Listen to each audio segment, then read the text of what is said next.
What's going on, everybody? Let's Talk Jets Radio. Appreciate everybody that tuned into the stream today. I'm still just absolutely livid about what we watched out there.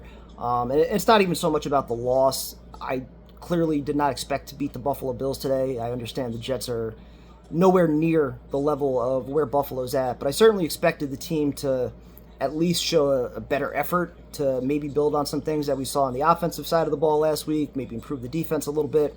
And in so many of the areas that I feel like we've historically been struggling with discipline, third downs, all these different things, it was just more of the same today. And, you know, the Michael Clemens penalty, I'm going to be bouncing around all over here. I have no notes right now. I'm just going straight in after the stream. But the Michael Clemens penalty, first off, was a ridiculous way to start this game on defense. You essentially were able to hold Buffalo to a field goal. Instead, you have the Clemens penalty that extends the drive. And then, obviously, the Bills get a touchdown. They're up 7-0, and they kind of rolled from there. And I think what bothered me the most about that, well, there's two things. First, Aaron Glenn, after the game, essentially shrugging it off as a bad call instead of acknowledging that it was an undisciplined play from an undisciplined player who has historically been incredibly undisciplined. So not being able to acknowledge that, I think, really pissed me off. And then, just going back to what he said last week, that if you're somebody that is committing stupid penalties, you can't play for us. There's not a spot for you on the field. Well, if that's what you're going to say, then you got to fucking be about it. And so the first opportunity that he had to take Clemens out of the game on the following drive, he's out there the first play. And so, you know, not only is he justifying it post-game, saying, questionable call, kind of inferring that, but to take it a step further and just have him out there like nothing happened. And even if they cut him tomorrow or Tuesday, I'm going to say the same thing that I was saying during the stream about Gibson, where it's reactionary. We knew Gibson wasn't the answer. He wasn't the guy. We know Clemens isn't the answer. He's not the guy. Both guys should have been cut after training camp, even before the end of training camp. Yet Gibson already cost you a game, and then Clemens starts this one the way it did, essentially costing you a game. So there's just so much to dissect with this one. The fact that Justin Fields had one completion going into halftime is mind-numbing, and it feels like we're just back in the same old days of Zach Wilson, where we just had zero passing game. I don't think this team is built to make come from behind victories or try to battle their way back from being down by 20 points. I just don't think Justin Fields is that kind of quarterback. And I think the most concerning thing with Justin Fields, aside from the fact that he had to leave the game with a concussion, aside from the fact that Mitch fucking Trubisky, in one pass coming in for Josh Allen when he had a broken nose, threw for more yards than Justin Fields. I think the most concerning thing is that, and I know some people in the chat said, the one to Mason Taylor, the ones to Garrett Wilson, those were balls that could have been caught. Those are guys that are wide open without a defender within 5-10 yards of them. That throw's got to be on the numbers, right in their chest. Like, make it easy for them. Like, those are throws within 10 yards of the line of scrimmage. Like, they should not be difficult passes to make. And so far, it seems like Justin Fields is making a lot of those look very difficult. And it seems like that was a lot of the reporting that was going on in training camp from both the media and the fans that were there, that completion percentage, hitting some of those easy screens, and just those quick throws to allow your receiver to make a play after the catch, he's not doing it. And even on other throws, there was the one to Breece Hall, I think it was a 3rd and 3, where it looked like if he got rid of it right away, Breece would have had time to actually make a move and get the first down. Instead, he gets tackled right away. There was the one penalty on Michael Carter, I think it was, the 3rd and 19, the holding call. That was just absolutely terrible. Just bailing them out there. 3rd down in general, Bills 5 of 14. They started off, I think, much better than that, but also 2 for 2 on 4th downs. The Jets 0 for 11 on 3rd down. Did go 3 for 3 on 4th down, but the one that we have to look at, of course, was the decision not to go for it on the 4th and inches, which, I was saying during the stream, when we talk about changing the culture of the Jets and changing their mindset as a team and all these things, the loss you could accept, but being down 20 points with 6 minutes left in the 3rd quarter and choosing to punt the football on 4th and inches, and Glenn justified it post-game, saying something along the lines of, I need to go back and listen to this one, but I think he was saying, oh, well, based on the scoreboard, if they scored again, then the game really would have been over. But no, you're down by 20 points. And then in the same breath, again, I apologize, I'm bouncing around here, but the following question, he talked about his belief in the running game. So if you have strong conviction in your ability to run the football, especially with a mobile quarterback before Justin Fields got hurt, if you have conviction in your ability to run the football, 4th and inches, down by 20 points, you don't go for it? You just punt it? Like, is that for real? So, and then after you punt it, for the Bills to then take that possession, have their own 4th and 1, and they go for it, they convert, ultimately hold the football the entire third quarter, with the exception of 3 plays that the Jets went 3 and out on. I mean, like, where are the positives? And, I apologize to, some of the fans. They're like, oh, you guys were too negative in the stream today. Give me a reason to be positive. Based on the stats, 154 yards. Maybe they had less penalties today. Fine. 5 penalties, 35 yards. Only turned it over once, no interceptions, but the fumble was obviously costly by Fields. Play calling, the one field goal drive that they had before garbage time, if I remember right, at the end of that drive, it was run, I'm pretty sure. 3 straight runs, and then they kicked the field goal. So from a play calling standpoint, a creativity standpoint, a game plan standpoint, discipline early on with the Clemens penalty, it just feels like nothing's really changing. And I wasn't expecting a quick fix. I wasn't expecting to beat the Bills today. But if I was going to start believing in this head coach and quarterback combo as the future of the New York Jets going forward, games like this should not be accepted. Games like this shouldn't be the standard. Like, you can't justify performances like this and think that, we have it all figured out as far as the head coach and the quarterback. And, I was saying this also during the post-game presser, where Aaron Glenn was very boisterous with the media during the week about, sticking his chest out, like, yeah, you guys had a lot to say about Justin Fields all summer. Where are those comments at now after his big game?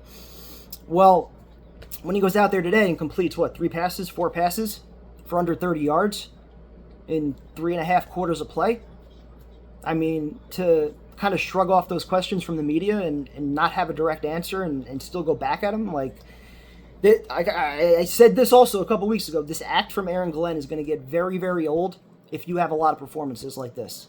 This is the first one. You kind of, rinse your hands of it and say, all right, it's his second game against a team that's clearly a Super Bowl contender. You try not to read too much into it, but the way that he justified some of these things post-game, and obviously the same cliche quotes about watching the tape, they've got some good coaches over there, The only thing you could say is, he talked about looking in the mirror and needing to be better, but there's really nothing different that I felt like I heard in the postgame or that I saw on the field as of right now that's making me think that we have the guy. And I know it's going to be a long process, and I'm also not saying, fire Aaron Glenn tomorrow or anything like that. Both sides are obviously going to make some major extremes here as far as the camp that loves Aaron Glenn, that wants to see him succeed, versus the side that's just, thinking that everything is going to fail, which is kind of where I'm at. But I want to believe in Glenn. I want to think that he can turn things around here. But I'm gonna stick to my guns as far as what I said in the offseason about what my true belief is as far as what is needed to really change the Jets. And that is somebody that's proven, somebody that's established, that comes in with immediate respect, that's been there, that's done it, that has a winning resume, and that demands instant credibility the second he walks in that locker room. And I think Aaron Glenn is trying to earn all of that. I think Aaron Glenn is trying to prove that he is that. And along the way, you're going to have a lot of games like this, unfortunately, that make you question whether or not he's the guy. And I think within the locker room, of course, as these games start to pile up, you're going to have even more questions from players as far as whether or not the Jets really have things figured out here. And for all the hype that we had about Justin Fields last week, all the good things that he did, to see that performance today where he couldn't even complete a pass to guys that are, within 5-10 yards of the line of scrimmage, wide open, it is very concerning. And I know what he could do with his legs. It's nice to have that dynamic with the offense, but if you can't throw the football and you got a game like today where you're down by 20 points and you don't trust your quarterback to make easy throws, it's going to be a long year. And I think the worst thing that could possibly happen is that you kind of get the up and down, back and forth, where you have one good game, two bad ones, two good ones, one bad one, and you're kind of left at the end of the year as a 6-7 win team that has good moments with their quarterback, but not necessarily enough to establish himself as a franchise guy. You took yourself out of, top 5 or maybe even top 10 in the draft, and now do you take somebody? And obviously that's looking, way, way ahead. And then to further compound matters, you get Tyrod Taylor coming into the game in final 6 minutes, leads a touchdown drive, which brings me back to last year, where if we're going to be fair, when Tyrod Taylor came in cleanup duty and looked pretty good, led a couple touchdown drives, we said, oh, bench Aaron Rodgers, this guy's better.